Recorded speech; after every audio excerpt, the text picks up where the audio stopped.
आपके साथ मैं हूं अभिलाषा पाठक। हमें है आपकी सेहत का ख्याल, इसलिए हर रोज लेकर आते हैं हम आपके लिए न्यूज 24 का खास कार्यक्रम संजीवनी।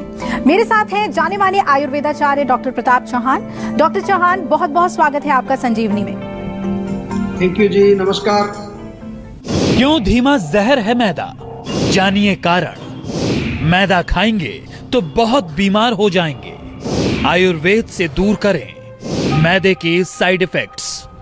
डॉक्टर प्रताप चौहान के साथ देखिए संजीवनी।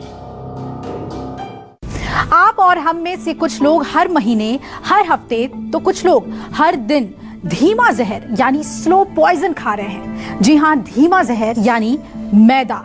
कभी मैगी, कभी मोमोज, कभी भटूरे, कभी समोसा। मैदे से बनी ऐसी कई डिशेस और स्नैक्स टेस्ट तो बढ़ाते हैं, लेकिन सेहत को परमानेंटली बिगाड़ देते हैं। मैदे को धीमा जहर क्यों कहा जाता है, आइए जानते हैं डॉक्टर चौहान से। डॉक्टर चौहान, मैदा गेहूं से ही बनता है, लेकिन गेहूं से बना आटा तो फायदेमंद है, लेकिन मैदा क्यों नुकसानदेह है? देखिए, बहुत अच्छा विषय है और बहुत अच्छा प्रश्न भी आपने पूछा है, क्योंकि सबसे पहले हमें ये समझना जरूरी है कि गेहूं से ही दोनों चीजें बनती हैं, तो मैदा इतना नुकसान क्यों करता है? क्योंकि गेहूं के आटे को जो प्रोसेस करते हैं, उसको रिफाइन करते हैं, उसको साफ करते हैं, तो इस प्रोसेस में क्या होता है कि इसके अंदर का जो फाइबर होता है वो निकाल लेते हैं। इसमें कई प्रकार के जो है पोषक तत्व हैं, विटामिन हैं, मिनरल्स हैं, वो भी इसमें से रिमूव हो जाते हैं। तो मैदे से फिर कई प्रकार के जो है रोग पैदा हमारे शरीर में होते हैं, क्योंकि न्यूट्रिशन इसके अंदर रहा नहीं, चिकनापन इसमें बहुत हो जाता है। और मैदे से बहुत सारी चीजें बनती हैं, पिज्जा, बर्गर, ब्रेड, और आपने जैसे कहा समोसा, मोमोज, और कई प्रकार के ऐसे भोजन बनते हैं जो बहुत टेस्टी होते हैं। तो केवल इसमें स्वाद होता है, न्यूट्रिशनल वैल्यू इसमें ना के बराबर होती है। और दूसरी चीज इसलिए कि शरीर में जो अनेक प्रकार के रोगों को ये पैदा करता है, जैसे कि मोटापा है, लिवर की प्रॉब्लम है, डायबिटीज है, डिफिकल्ट टू डाइजेस्ट है, पचने में बहुत देर लगाता है। और जैसा कि हम आयुर्वेद में जानते हैं कि कोई भी चीज यदि पचेगी नहीं प्रॉपरली तो एक विषैला तत्व बनता है, जैसा आपने कहा कि धीमा जहर है ये।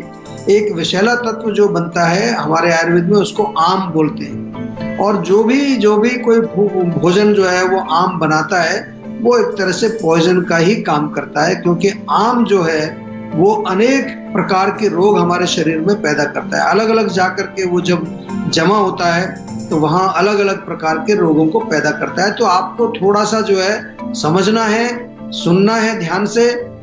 डॉक्टर चौहान, ये भी जानना चाहेंगे आपसे कि हार्ट पेशेंट हो या जिन्हें डायबिटीज है या कोई भी गंभीर बीमारी है, उनके लिए किस तरह से मैदा बहुत ही खतरनाक हो सकता है? देखिए, जो हार्ट के पेशेंट हैं तो मैदे से जो है कोलेस्ट्रॉल बढ़ता है हमारा, ये आप समझ लीजिए अच्छी तरह से। कोई भी मैदे की चीज आप खाएंगे तो अंदर जाके वो कोलेस्ट्रॉल को बढ़ाएगा, और कोलेस्ट्रॉल जब बढ़ता है तो वो हमारी आर्टरीज में, जिनमें रक्त जो है वो चल रहा है, सर्कुलेशन हो रहा है, उनमें ब्लॉकेज पैदा करता है। तो यही जो है आगे चल करके आपको हाई ब्लड प्रेशर या हार्ट अटैक, या ब्रेन में अगर जो आर्टरीज जा रही है वहां ब्लॉकेज हो जाए तो स्ट्रोक हो जाता है, और ये मृत्यु का कारण भी किसी व्यक्ति का बन सकता है। आपको मालूम है हार्ट अटैक से मृत्यु भी हो जाती है। और जो डायबिटीज के जो पेशेंट हैं उनमें क्या होता है कि जैसा मैंने कहा कि मैदे में बहुत ज्यादा पोषक तत्व तो है नहीं, तो डायबिटीज के पेशेंट में पहले ही कमजोरी बहुत होती है, धातु क्षय आयुर्वेद में उसको कहते हैं। मैदा यदि वो खाएगा तो और ज्यादा वीकनेस पैदा होगी। और दूसरी चीज क्या है कि मैदा जो है वो चैनल्स को ब्लॉक करता है, स्रोतस अवरोध का काम करता है। तो जो इंसुलिन पेनक्रियाज में बनता है और वो बाहर निकलता है शुगर को बैलेंस करने के लिए, वो नहीं निकल पाता, क्योंकि वहाँ की चैनल्स हमारी ब्लॉक हो जाती हैं। इससे आपकी डायबिटीज और ज्यादा बढ़ जाती है, और डायबिटीज के फिर कॉम्प्लिकेशंस होते हैं, किडनी खराब हो जाती है, हार्ट अटैक आ जाता है, आंखें खराब हो जाती हैं, नसें कमजोर हो जाती हैं, बहुत सारी प्रॉब्लम्स डायबिटीज के कारण होती है। और इसी प्रकार से जो पेट के रोगी हैं उनको भी ध्यान रखना है। पेट के रोगी यदि मैदे से बनी कोई भी चीज खाते हैं तो उसमें आम बनता है, और यही आम जाकर के कई प्रकार के रोग आपने सुने होंगे। IBS यानी कि irritable bowel syndrome, IBD inflammatory bowel disease, इसको हम आयुर्वेद में गृहिणी रोग बोलते हैं, आगे चल के अल्सरेटिव कोलाइटिस, और आपकी आंतों में कैंसर तक हो सकता है। ध्यान से सुनिए जरा इसको। इसलिए आपको ध्यान रखना है, अपना खान पान आपको शुद्ध करना है। अगर आपको स्वस्थ रहना है तो थोड़ा आयुर्वेद से जुड़िए, आयुर्वेदिक चीजों को अपनाइए, आप देखिए बहुत जल्दी आपका जो है स्वास्थ्य भी ठीक होगा और आपका मन भी प्रसन्न रहेगा। और आइए कॉलर्स शामिल कर लेते हैं हमारे कार्यक्रम में। निशा हमारे साथ जुड़ रही हैं आगरा से। निशा जी, पूछिए क्या जानना चाहती हैं आप? हेलो जी नमस्कार। जी नमस्कार सर, मुझे बालों से रिलेटेड परेशानी के लिए जानना था कि हेयर फॉल बहुत होता है, न्यू ग्रोथ नहीं होती बालों की। देखिए न्यू ग्रोथ नहीं हो रही है और हेयर फॉल हो रहा है आपका, तो ये बड़ा चिंता का विषय है। कई बार क्या होता है, लोगों के बाल गिरते रहते हैं लेकिन नए बाल भी आते रहते हैं। आपका दोनों एंड पर प्रॉब्लम है, बाल गिर भी रहे हैं तो पहले उसका कारण समझना है कि क्यों आपके बाल गिर रहे हैं और नई ग्रोथ हो नहीं रही। तो एक चीज तो मुझे समझ आ रही है कि जो बालों को हमें एक न्यूट्रिशन चाहिए होता है, पोषण चाहिए होता है, वो कहीं ना कहीं कमजोर है। तो बालों के पोषण के लिए थोड़ा प्रोटीन से बनी चीजें खाइए, दालें खाइए, स्प्राउट्स खाइए, काले चने का आप सूप बना के ले लीजिए या फिर थोड़ा ताजा पनीर भी आप सेवन करें। दूसरी चीज जो है, अगर जड़ी बूटियों में देखें तो आंवला, भृंगराज और काले तिल, बहुत बढ़िया फॉर्मूला आपको बता रहा हूँ। आंवला, भृंगराज और काले तिल, ये इनका बराबर बराबर लेके मिक्सचर बना के चूर्ण बना लीजिए। इस चूर्ण में से 1-1 चम्मच आप जो है सुबह शाम सेवन करो। लेकिन ये मैंने आपका प्रश्न सुन के आपको जो है एक छोटा सा नुस्खा बताया, लेकिन और भी इसके कारण हो सकते हैं। उसके लिए सेहत का नंबर आपके पास है, हमारे डॉक्टर से एक बार बातचीत करिए, पूरी तरह से अच्छी तरह से अपने रोग के बारे में जानकारी प्राप्त करें। उसका क्या कारण है, क्या उसका जो है रूट कॉज है, क्या पैथोजेनेसिस है, ये सब चीज हमारे डॉक्टर्स आपको समझाते हैं और उसके अनुसार आपको एक अच्छी जो है आयुर्वेदिक सलाह भी देते हैं और आयुर्वेदिक उपचार भी आपको पर्सनलाइज्ड लेवल पर बना करके देते हैं। कोई घबराने की बात नहीं है। लाखों लोग जो है जीवा में आकर के अपने रोगों को ठीक करते हैं, आप भी जो है जीवा में आकर के अपने रोगों को ठीक कर सकते हैं। डॉक्टर चौहान, अब ये जानना चाहेंगे आपसे कि जो लोग अर्थराइटिस या ओबेसिटी के शिकार हैं, उन लोगों के लिए मैदा कैसे और आफत बढ़ा सकता है और परेशानी का सबब बन सकता है?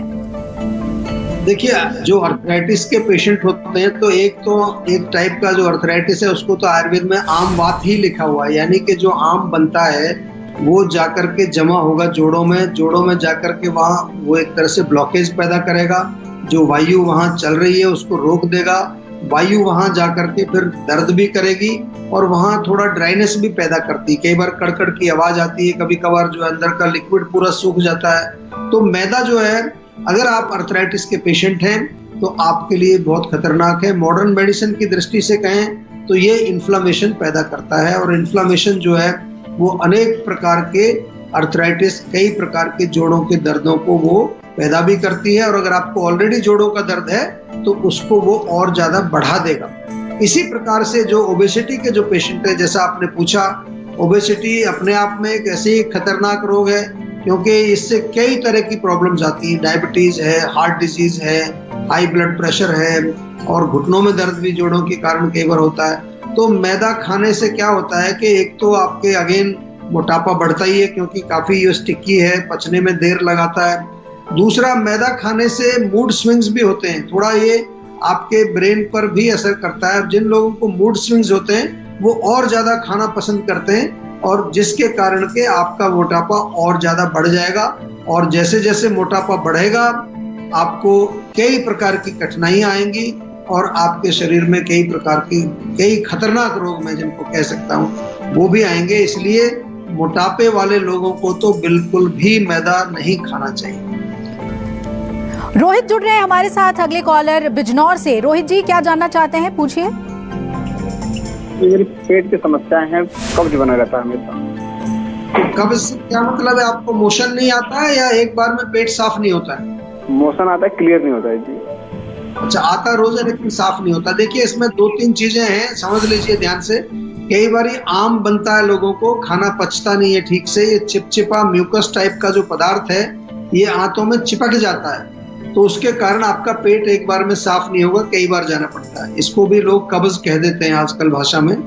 वास्तव में कब्ज का मतलब ये होता है कि जब आपको मोशन आए ना बिल्कुल। तो इसमें क्योंकि आपका पेट साफ नहीं हो रहा है तो सबसे पहले तो आपको यही सजेस्ट करूंगा कि भोजन में थोड़ा फाइबर युक्त चीजें आप जो है ज्यादा लीजिए, सलाद खाइए, हरी सब्जियां खाइए या फिर जो है मैदे की चीजें मत खाइए।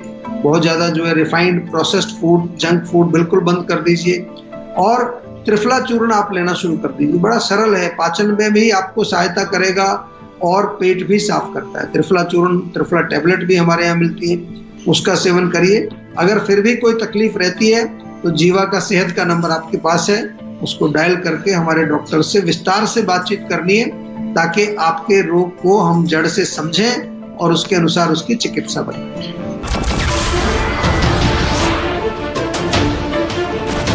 नमस्कार, मैं हूं मानक गुप्ता। अगर आपको हमारा ये वीडियो पसंद आया हो तो इसे लाइक और शेयर जरूर करें, और हाँ, हमें सब्सक्राइब और फॉलो करना ना भूलें, ताकि आप देश और दुनिया की कोई खबर मिस ना करें। तो जुड़े रहिए हमारे साथ और देखते रहिए न्यूज़ 24।